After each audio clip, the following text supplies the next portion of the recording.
भी आएगा, प्यासे के पास समंदर भी आएगा। थक कर न बैठ ए मंजिल के मुसाफिर, थक कर न बैठ ए मंजिल के मुसाफिर, मंजिल भी मिलेगी और मिलने का मज़ा भी आएगा। नमस्कार दोस्तों, MK सर इंस्पिरेशन के एक और बेहतर वीडियो में आप सभी दोस्तों का स्वागत है। आप सभी के कमेंट आ रहे थे कि सर DNA की स्ट्रक्चर पर एक वीडियो बनाइए, क्योंकि आपने DNA और RNA में अंतर और RNA पर वीडियो बनाया। तो डोंट वरी मेरे दोस्तों, आज के इस वीडियो के अंदर हम उसी टॉपिक पर चर्चा करने वाले हैं। आप चाहे क्लास 10th में हो या क्लास 12th या अदर कॉम्पिटिटिव एग्जाम की तैयारी कर रहे हो या फिर नीट के स्टूडेंट हो, तो आपके लिए ये काफ़ी हेल्पफुल टॉपिक रहने वाला है। चलिए आज यहाँ पर हम देख लेते हैं कि DNA की संरचना। ध्यान देना दोस्तों, इसमें जो क्वेश्चन होता है वो दो टाइप का क्वेश्चन होता है। एक तो कहता है कि वाटसन तथा क्रिक का द्विकुंडली मॉडल बताइए, और एक कहेगा कि DNA की संरचना का वर्णन करना है। तो वाटसन और क्रिक ने जो ये सिद्धांत दिया, पूरा का पूरा आपको यही चीज लिखना है जो आज हम यहाँ से मेंशन करने वाले हैं। बट उसमें आपको थोड़ा ये ऐड करना है कि DNA की द्विकुंडलित संरचना मॉडल दिया था वो वाटसन और क्रिक ने दिया था दोस्तों सन 1953 ईस्वी में। कब दिया था? किसने? वाटसन और क्रिक ने। वाटसन और क्रिक नामक वैज्ञानिक ने दिया था, ठीक ना। और इसके लिए दोस्तों आपको बता दूं कि वाटसन और क्रिक को सन 1962 ईस्वी में नोबेल पुरस्कार भी दिया गया था, ठीक है ना। नोबेल पुरस्कार दिया गया था किसके लिए? DNA की द्विकुंडलित संरचना का जो परमाणु मॉडल दिया था उसके लिए इन्हें सन 1962 ईस्वी में नोबेल पुरस्कार से नवाजा गया था, ठीक है ना। अब देखिए यहाँ से हम देख लेते हैं पहले फिगर में। फिगर में क्या है दोस्तों? दिख रहा है कि इसमें दो धागे नुमा संरचना है, ठीक है ना। दो धागे नुमा संरचना है। इन्हें क्या कहा जाता है? तो इन्हें कहा जाता है दोस्तों पॉलीन्यूक्लियोटाइड। क्या कहा जाता है? पॉलीन्यूक्लियोटाइड। आपके ना डेट ऑफ बर्थ में छुपा है कि आपके करियर में क्या होने वाला है, जैसे कि आपकी पॉलीन्यूक्लियोटाइड। एक एक चीज को अच्छे से देखते चलना, और मेरा आपसे ये वादा है कि अगर आज की इस वीडियो को आपने पूरा एंड तक वॉच कर लिया तो इसके अलावा आपको किसी और वीडियो की देखने की ज़रूरत भी नहीं पड़ेगी, क्योंकि हम बहुत ही सरल शब्दों में आज आपके दिमाग में पूरा कॉन्सेप्ट घुसेड़ने वाले हैं, ठीक है ना।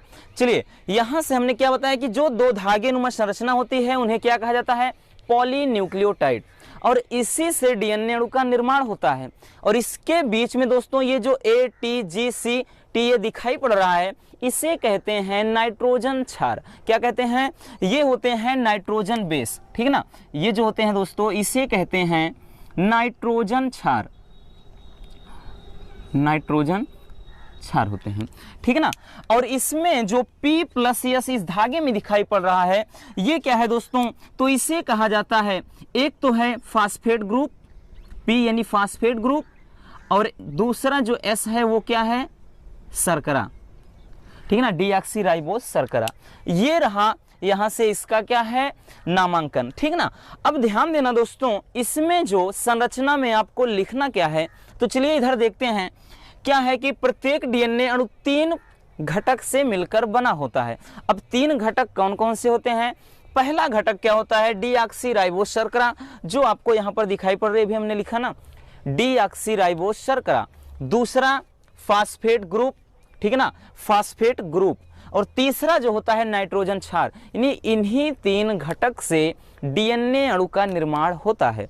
अब बात करें दोस्तों, जो नाइट्रोजन क्षार होते हैं वो 4 नाइट्रोजन क्षार प्यूरिन और पिरिमिडिन में विभक्त होते हैं। और ये 4 नाइट्रोजन क्षार होते हैं जिनके जो नाम है एडेनिन। क्या है दोस्तों?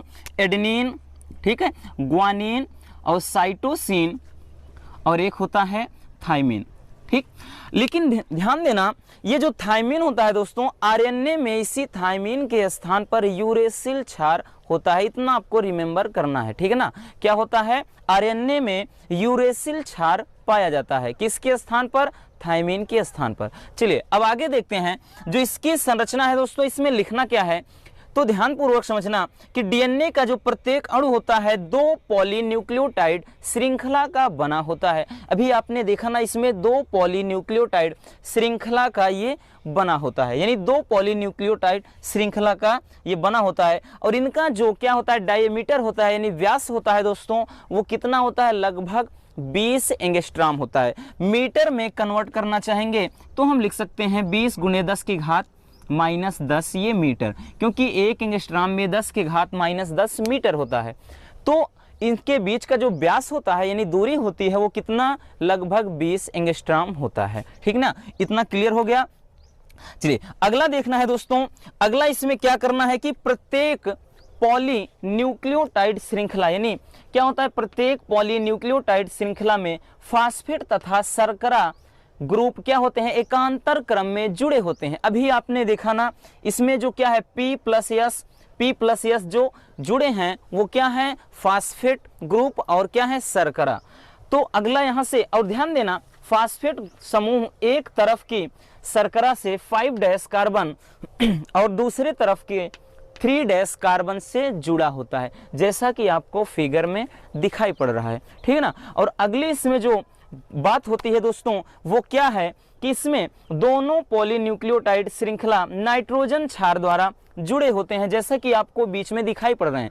4 नाइट्रोजन क्षार हैं, वो क्या होते हैं, नाइट्रोजन क्षार द्वारा जुड़े होते हैं, जिसमें एडेनिन थायमीन के साथ हाइड्रोजन के डबल बॉन्ड से जुड़ा होता है, और ये क्या होता है, ट्रिपल बॉन्ड द्वारा जुड़ा होता है।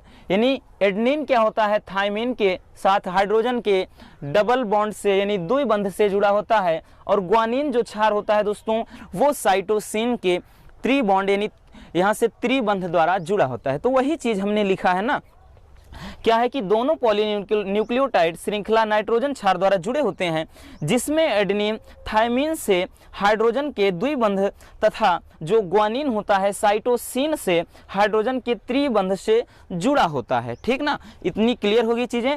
चलिए आगे यहाँ पर क्या लिखना है, आपको लिखना है कि डीएनए अणु में 10 नाइट्रोजन क्षार के जो 20 के बीच की दूरी होती है दोस्तों, वो कितनी होती है, वो होती है 34 एंगस्ट्रॉम, यानी 34 एंगस्ट्रॉम क्या होती है, 10 नाइट्रोजन क्षार के बीच की दूरी होती है। आप यहाँ से काउंट करेंगे तो 10 नाइट्रोजन क्षार के बीच की ये दूरी हो जाती है। और इस प्रकार हम कह सकते हैं, ध्यान देना, ये सारी चीजें दोस्तों किसमें पूछा जाता है, ऑब्जेक्टिव क्वेश्चन में पूछा जाएगा। पॉलीन्यूक्लियोटाइड श्रृंखला का व्यास कितना होता है, दोनों के बीच की दूरी, तो लगभग 20 एंगस्ट्रॉम। ठीक है ना। या पॉलीन्यूक्लियोटाइड में कौन कौन से घटक होते हैं, तो फास्फेट प्लस शर्करा ग्रुप उपस्थित होते हैं। नाइट्रोजन क्षार की संख्या कितनी होती है, 4 होती है। या फिर पूछ लेगा डीएनए में कौन सा नाइट्रोजन क्षार होता है, ठीक है ना, यानी कौन सा भिन्न क्षार होता है, तो थायमीन। क्योंकि आरएनए में दोस्तों एडेनिन ग्वानिन साइटोसिन उसमें भी सेम रहेगा, आरएनए में इसी थायमीन के स्थान पे यूरेसिल क्षार हो जाता है। और ये पूछ लेगा कि 2 नाइट्रोजन क्षार के बीच की जो दूरी कितनी होगी, तो वो हो जाएगा 3.4 एंगस्ट्रॉम। तो यहाँ पर वही लिखा है कि डीएनए अणु में 10 नाइट्रोजन क्षार के बीच की दूरी लगभग 34 एंगस्ट्रॉम होती है। तो इस तरह से दोस्तों आप बहुत ही सिंपल वे में डीएनए के स्ट्रक्चर को समझ सकते हैं। ठीक है ना। आई होप कि चीज़ें क्लियर हो गई होगी और आज की वीडियो आपके लिए काफ़ी हेल्पफुल रही होगी। तो बस दोस्तों आज के वीडियो में इतना ही, मिलते हैं नेक्स्ट ऐसे शानदार टॉपिक के साथ। It is actually very simple to make more than